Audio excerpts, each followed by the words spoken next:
I want to share with you about the evolution of the consumer. And to do that, I'm going to go all the way back to 1299 and King John. Whoa, King John, powerful man. Everyone was dependent on him for everything, food, shelter, clothing. He owned everything from the center of the earth to the tops of the heavens. Now, why do I want to talk about this dependency on King John? Because there is a pattern that we can overlay on almost anything that will project a trend. And the pattern is dependence, independence, and interdependence. So, everybody's dependent on King John. Now, he's ruling the land, and this is a job. He needs a little help. So he takes some of his best warriors, and he calls them knights.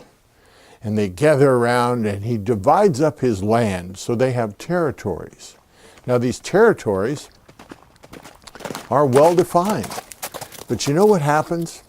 After a while, when you give somebody independence, there is always a fight because they like independence. They start stealing from King John. Yeah. They keep a few of the wild game for themselves and a fair maiden or two, and certainly a little bit of the taxation money. The knights are fighting with one another. They're fighting with King John. King John is fighting with France and the Holy Roman Empire. His crops are decimated.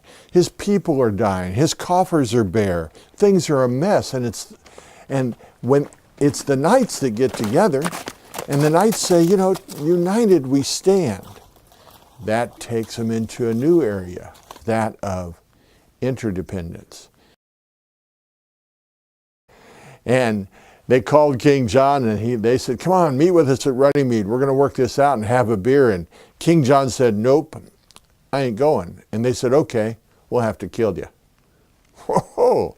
So King John said, maybe one beer. They show up and they write the Magna Carta. The Magna Carta, that is the beginning of democracy. Dependence, independence, interdependence. Oh boy, Rossi, thanks for the history lesson. I'm going to take it to your home. Yeah, to your babies. Oh, remember your babies. They're dependent on you for food, shelter, clothing, and a diaper change.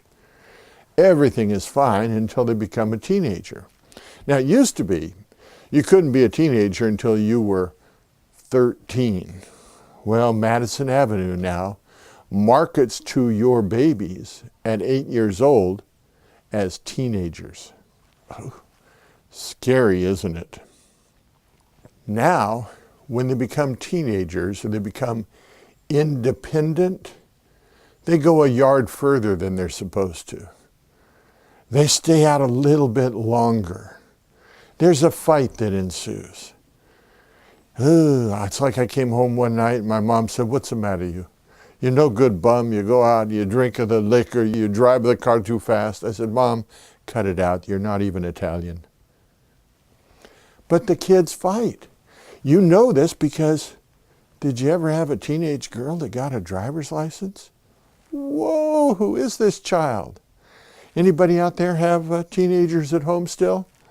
Good. I want you to know this goes on for a long time. Dependence, independence to fight, and last, interdependence. That's when they come home. Dad, oh, you were so smart. If I'd have listened to you then. Isn't it great? Now can you see the dependence, independence, interdependence?